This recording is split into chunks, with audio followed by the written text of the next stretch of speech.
I confronted my uncle about his bullying and privacy invasion, only for him to call me a liar. I cut up his cigarettes in anger. Trigger warning mentions of suicidal thoughts, bullying, verbal abuse, and overall toxicity. None of the trigger warning labels fit this post well. This will likely be quite confusing, so please prepare yourself. I am a male, 18 years old, living in a moderately sized two-bedroom apartment with my parents, Lucy, 47, and Brian, 51, my sister Naomi, 12, my uncle Sean, mom's brother, early 40s, uncertain, his spouse Lily, late 30s, and their daughter Sasha, 12. My uncle and his family have intermittently resided with us since 2018, when I was 12 years old. They stayed with us from 2018 to 2019, moved out during the COVID pandemic, returned in September 2020, moved away during the school year of 2022-2023, and came back again in the summer of 2023. Sean, Lily, and Sasha have made my life in this apartment unbearable. When I say unbearable, I truly mean it. Even during the time I faced significant bullying at school, I viewed school as an escape from my living situation. This bullying contributed to my social anxiety and various mental health challenges. I will break this post into 4 sections. 1.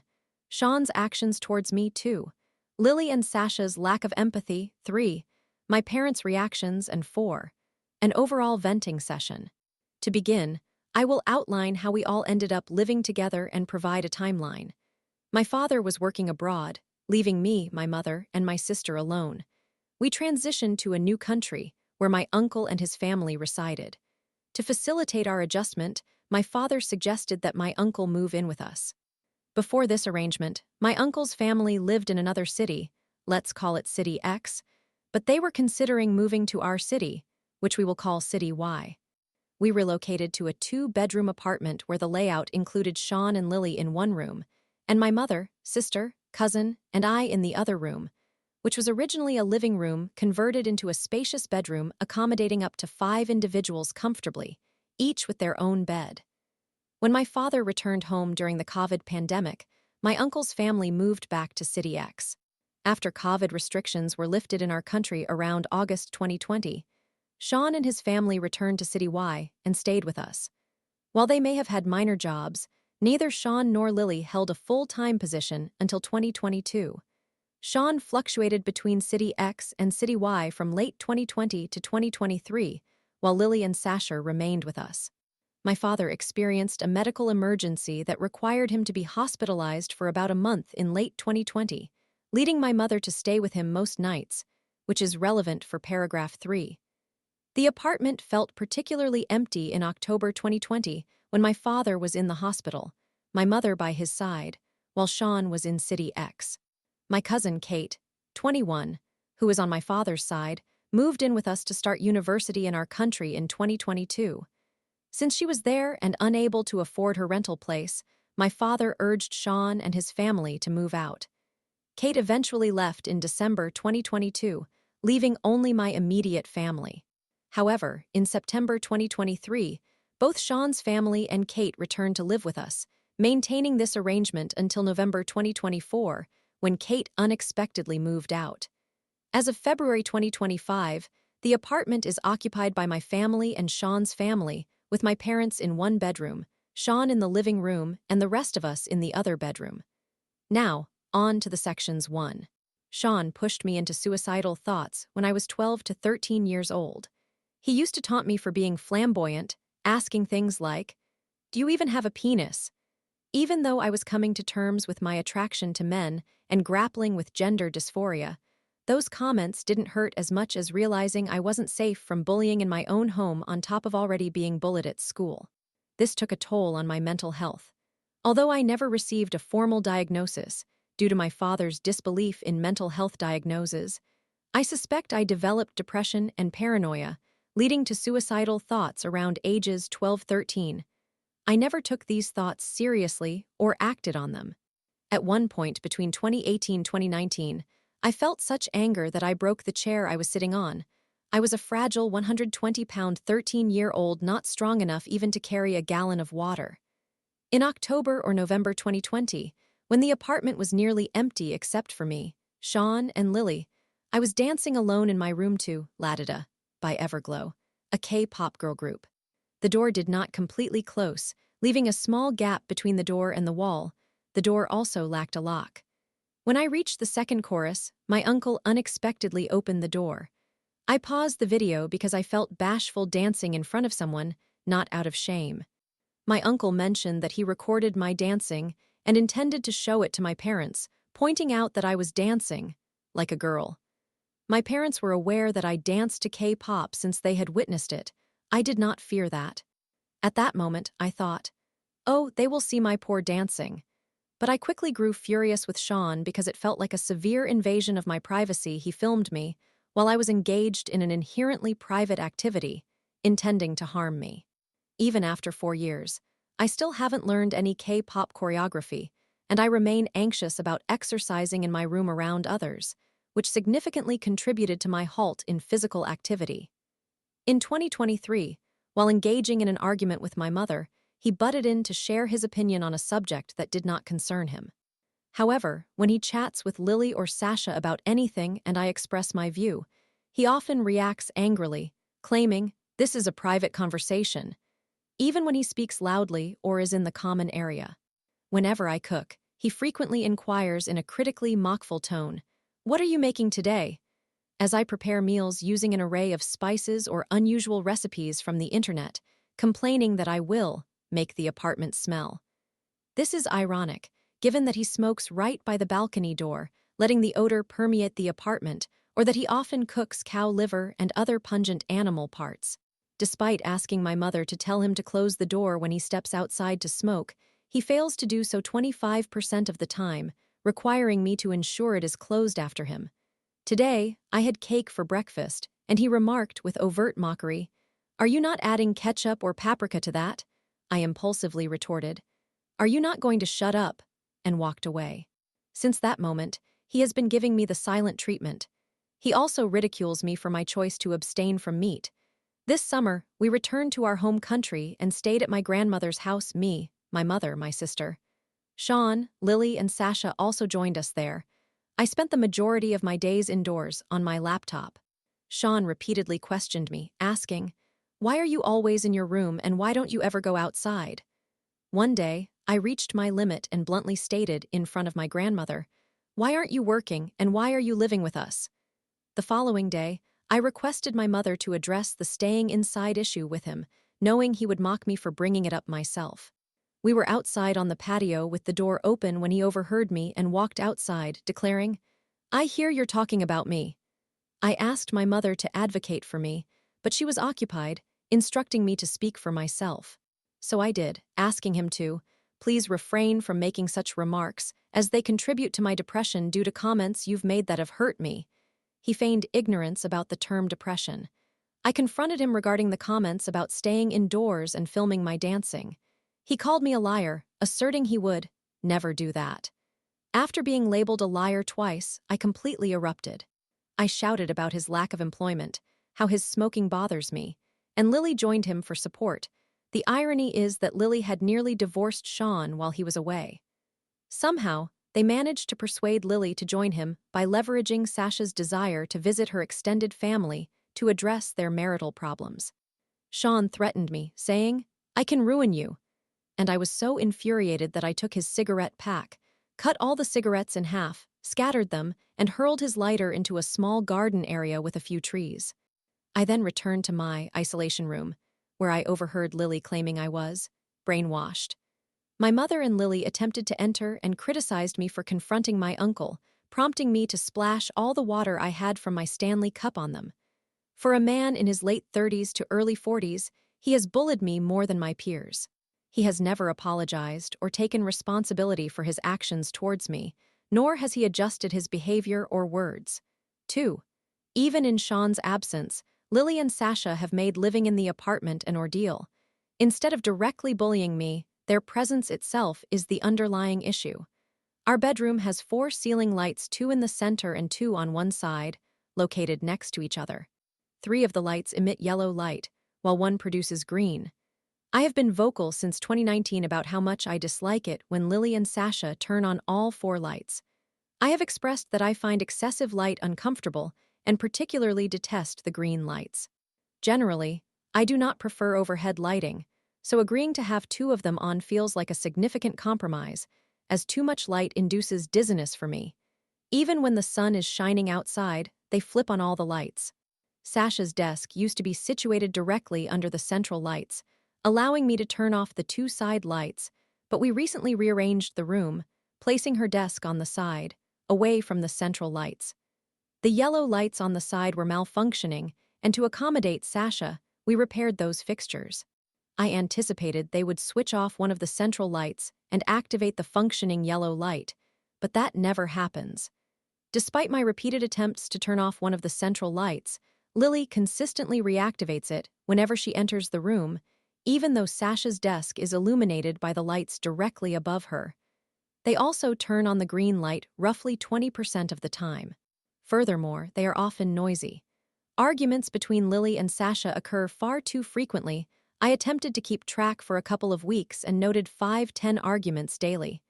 Not only does Lily body shame Sasha, but she also frequently berates her for drinking water too late, or scrutinizing her phone usage, which she never addresses, and the friends she chooses to spend time with.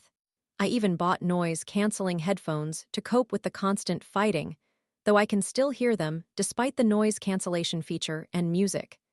In addition to needing to wear headphones, Sasha chooses to study with music blasting loudly from speakers, playing the same 5 songs repeatedly until I am exhausted by them. She also studies by calling her friends and chatting on the phone for hours, making it impossible for me to make a phone call in the room since either Sasha is engaged in a call or Lily and Sasha are arguing. Despite being guests in our home and not contributing to rent or utilities, they have made me feel like one in my own space. Other minor annoyances include Sasha eating my food without prior consent. For example, when I prepared nuggets for my sister, she ate half of them before my sister returned home, or sitting at my desk, or placing her belongings on my bed, though this has occurred less frequently recently, as Sean instructed her to avoid me to prevent being influenced by my selfish genes, referring to my father's side of the family. 3. From 2019 to 2024, my mother and I routinely clashed over the length of my nails. In 2021, for instance, I awoke to find her trimming my nails while I was asleep. The length I desire is not even substantial, merely 0.5 cm beyond the root. It's not specifically a masculine trait, as she does this to my sister as well. At one point, I developed a complicated relationship with my nails, going so far as to place them between my teeth to break them off, which has since resulted in misaligned teeth. I attribute the misalignment directly to the way I damaged my nails. Following a heated argument about my nails in early 2024, my mother has refrained from making any comments about them. My father harbors issues regarding my masculinity. As I indicated, I am attracted to men and experiencing symptoms of gender dysmorphia. His perceptions of masculinity, coupled with his jealousy of his friends' sons, are palpable. I enjoy carrying tote bags, and I recall once asking my father to buy me a higher quality one, to which he responded with a firm no. When I inquired about his reasoning, he replied, "Because you will look like a girl." In that moment, I stormed out of his room declaring that I hated him. After saying this, I did apologize, clarifying that I did not genuinely hate him, yet I still harbor some resentment toward him. He does not truly know me, nor has he made an effort to understand me. Because of his homophobia, I distanced myself from him as a teenager, and he knows very little about my life. We also had numerous disagreements in 2020 when he began living with us, which further strained our relationship, especially concerning social issues, leading me to withdraw even more. I also detest his "my house, my rules" mentality he insists upon when I discuss my discontent about issues in the apartment, like the lighting situation. 4. My mother has endeavored to play the role of mediator among my uncle, Lily, and myself, striving to maintain harmony in the household, which has led her to overlook the deep hurt her brother has caused me. This is done in the name of keeping peace, even if it mostly serves her own comfort, and while that is understandable, I resent her for not advocating for me more, even in the face of her brother's comments when she is directly present. She has also tried to interpret Sean's bullying as him trying to help me. despite my repeated assurances that his words and intentions have caused me pain, even contributing to my suicidal thoughts. After I lashed out at Sean, my mother explained that the reason he was not working was due to overwhelming debt, so any income went directly towards repaying the banks as soon as he received payment. Only Lily was able to hold a job, which she managed to secure at minimum wage in 2022. When they moved out that year, my mother provided financial support to cover their rent multiple times. In the summer of 2023, they requested to stay in our apartment while preparing to save enough to move out again since we were going away in July and August. They never followed through. Until this year, I lacked friends at school, and some days, I felt too anxious even to attend. However, in a twisted sense, I felt safer at school than at home, as I was powerless to control the bullying I faced there. But I recognized that my mother had the ability to intervene against the bullying at home and did nothing. I also do not comprehend why I am expected to wear headphones constantly, risking damage to my hearing, while they can be loud without consequence. I don't understand why I should be the one sacrificing for the sake of the lighting. A single advantage of using headphones with noise cancellation is providing an excuse to ignore Sean's rude comments, which is a slight positive. I am graduating this year and facing numerous exams and deadlines. Often, I arrive home exhausted, yearning for a nap. However, I never do because I fear that they will return home and immediately turn on all the lights while arguing about Sasha not answering her phone after Lily tried to reach her, demonstrating their complete lack of empathy. I feel voiceless in this household. I scarcely have a say about how my desk is adorned. I hung some K-pop posters on the wall facing my desk, and Lily complained about them being a bad influence on the kids, while Sasha remarked that she could not work on my desk due to my messy clutter, despite having her own desk and my ability to maintain my space effectively. Nonetheless, I plan to move out in 5 months. There is no need for me to beg my parents to evict them. However, I require them to heed my preferences regarding the living arrangements. Even though I have communicated these issues multiple times in 2023 and 2024, I feel one bad day away from erupting at everyone again, yet I hesitate to instigate another argument that would further escalate tension within our cramped apartment. I have been drafting this post since 12 a.m., and it is now 5 a.m. because this is the only time when they are unable to see my writing or distract me with their quarrels. I apologize if certain sections seem unclear. Thank you for taking the time to read my roughly 3,200-word account. Story 2. My housemate's boyfriend is controlling, causes her to miss lectures, and emotionally manipulates her. We're planning an intervention. I apologize for the lengthy message, but I would greatly value your assistance and guidance. This situation has persisted for several months since I, a 21-year-old female, moved into a shared student house last year with 3 other individuals: Pete, a 24-year-old male, Steve, a 23-year-old male, and Sarah, a 21-year-old female, who is the housemaid in question. To provide some background, Steve and I have been in a long-term relationship and previously lived together, while Steve spent his first year at university with Pete. We became acquainted with Sarah through Steve's sister, who is best friends with her, and we have known her for quite some time. Sarah currently has a boyfriend, aged 23, with whom she has been in a relationship since the beginning of this year. To give additional context, they met while she was in her first year at our university, and he was graduating, as they both played on the same sports team.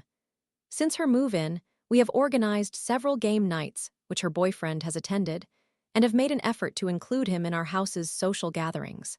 Because he has graduated, he no longer resides in our university town, resulting in him either staying here for several days at a time, which initially posed no issue for us, except for his habit of leaving the toilet seat up, a behavior none of the other men in our house exhibit, or Sarah traveling to his home for extended visits, where he lives with his parents and is unemployed.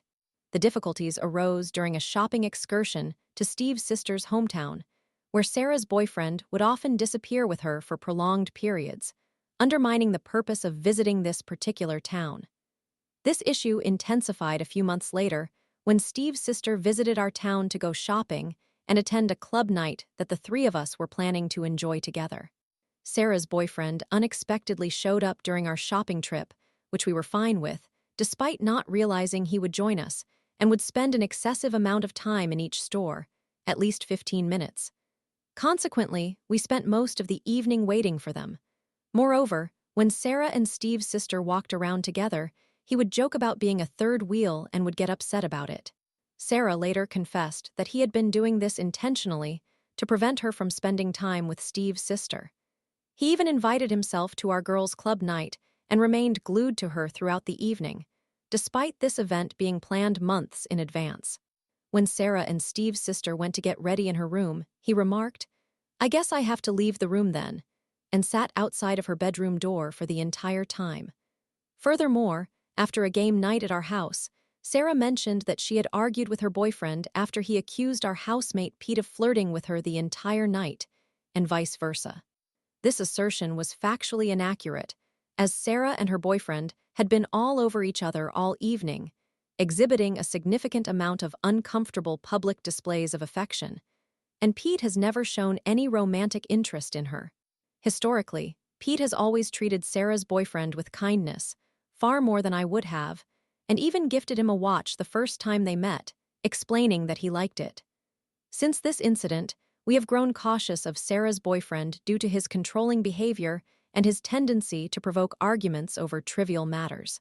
For ease of understanding, I have compiled a list of the problematic and concerning behaviors exhibited by Sarah's boyfriend over the past few months if they are apart for more than a few days. He will have an intense meltdown and insist that she visit him in his hometown, which is approximately an hour's drive away. This situation is particularly challenging since she is the only one who drives, as he is unable to, and he contributes nothing towards fuel costs. She must balance this obligation alongside her university coursework and participation in sports clubs, while he remains unemployed and not pursuing any studies. Additionally, he often refuses to take the train to see her, and if he does, he sometimes expects her to pay for it or come to pick him up from the station, which is only a 10-minute walk from our house. This situation has reached a point where Sarah has missed numerous lectures, leaving her fearful of failing university. He perpetually accuses her of infidelity, as evidenced particularly by the game night incident. She has displayed no indication of being unfaithful, and I doubt she would even have the time for it, and her character contradicts such behavior. This issue is exacerbated by the fact that he follows a significant number of questionable female accounts on social media, has saved screenshots of conversations with his ex-girlfriend on his phone, and has multiple videos from their relationship. We, as a household, believe that this might be a sign of his own infidelity, which he projects onto her. He has previously claimed during an argument that his ex-girlfriend was better wife material than Sarah and holds very traditional views on relationships, despite being unemployed. During arguments, he resorts to giving her the silent treatment, making her feel guilty, which manipulates her into visiting him to resolve the issue. When she eventually goes to address the problem, he will then portray her as the instigator of the disagreement and place blame on her. We have screenshots from his previous relationship, the ones he saved, where he was verbally abusive during arguments, and we are obviously concerned that he is treating her in the same manner. She recently informed us that he frequently accuses her of cheating, and since this is the first time she mentioned it, we suspect there are potentially more troubling behaviors she has not mentioned. During a past disagreement, Sarah decided not to respond to her boyfriend's messages to have some time to cool off, eventually choosing to sleep, which she admits might have been somewhat petty. When she woke up the following morning, he had blocked her on all communication platforms, prompting an argument when they discussed it. During this conversation, he called her too stupid to realize he hadn't blocked her on one social media account. Sarah is currently at the beginning of her degree, and they have not been together for even a year. However, her boyfriend has told her he wants her to drop out of university to marry him and have children. We suspect this may stem from the engagement Pete and I had last year, and as we share similar ages, they might feel pressured to reach this stage in their relationship. However, Pete and I had been dating for several years, lived together, and both worked full-time jobs during a placement year from university, which confirmed that we were a suitable match. None of Sarah's friends hold a favorable view of her boyfriend. A friend from another university, whom we had never met before, stayed at our house and expressed her disapproval of Sarah's boyfriend. Furthermore, Steve's sister has a strong dislike for him, leading Sarah's boyfriend to claim that she is a bad influence on Sarah and warning Sarah to avoid her. Sarah's best friend at our university also disapproves of him. They were previously friends until recent events, and once again, her boyfriend labels her friend as a negative influence. I am primarily writing this post due to an incident that occurred this week. According to what Sarah communicated to Steve, she and her boyfriend went out with friends over the weekend, where they argued over a joke Sarah made. They returned home and continued to fight until the early hours of the morning. Sarah had an early lecture the next day and then overslept. Her boyfriend attempted to call her a few minutes before her alarm, which she did not hear, and when her alarm went off, she returned his call. He immediately became hostile and requested she turn on her camera to prove she was in her own bed. This sparked another argument, resulting in him declaring that their relationship was over. Later in the day, Steve informed Pete and me of their breakup, which, honestly, we were rather pleased about. But he advised us not to inform her that we knew, as she wished to tell us herself. Upon our return from lectures, we found her packing a bag to go to his house while remarking that it was against her better judgment to go. I attempted to persuade her through our group chat not to go, arguing that if she felt it was a bad idea, she should listen to her instincts and not heed her boyfriend's encouragement to visit him. She insisted that he did not want her to go, yet she decided to proceed anyway, illustrating another instance of him employing the silent treatment, blaming their last argument on her, and making her feel guilty so that she would see him. Despite spending at least an hour trying to convince her to postpone the visit, offering to have a game night that evening to distract her, she ultimately chose to go to his house for a few days, and they are now back together. Since then, she has only been at home once for a brief period and has spent the majority of the week at his place. This situation has also created complications within our living arrangements, as her frequent absences have resulted in a mouse problem in our kitchen, with rodents accessing food in her cupboard. She instructed us not to touch it since she intended to clean it herself. To complicate matters further, we have had numerous conversations with her, especially in recent months, about his problematic behavior, which she has acknowledged but has yet to take any steps either to end the relationship or to address these issues with him. For instance, after their temporary breakup this week, she asked a few of us to create fake dating profiles and social media accounts to check if he was loyal. We gathered the screenshots he had stored on his phone and sent them to her. She indicated that she had not seen those before. However, she has now spent several days at his residence, suggesting she is either unfazed by the information or too intimidated to broach the subject with him. After prior arguments, she has voiced concerns regarding his behavior and has spoken poorly of him, only to subsequently visit him for a few days and revert to her usual demeanor. Moreover, we have informed her recently that due to a separate issue, which I cannot elaborate on in this post for the sake of brevity, we would prefer she notify us when someone is staying at the house for an extended period. We used to maintain a whenever and however long approach, which has since spiraled out of control. This has led to some tension, and we are currently unwilling to have him stay at our home at all.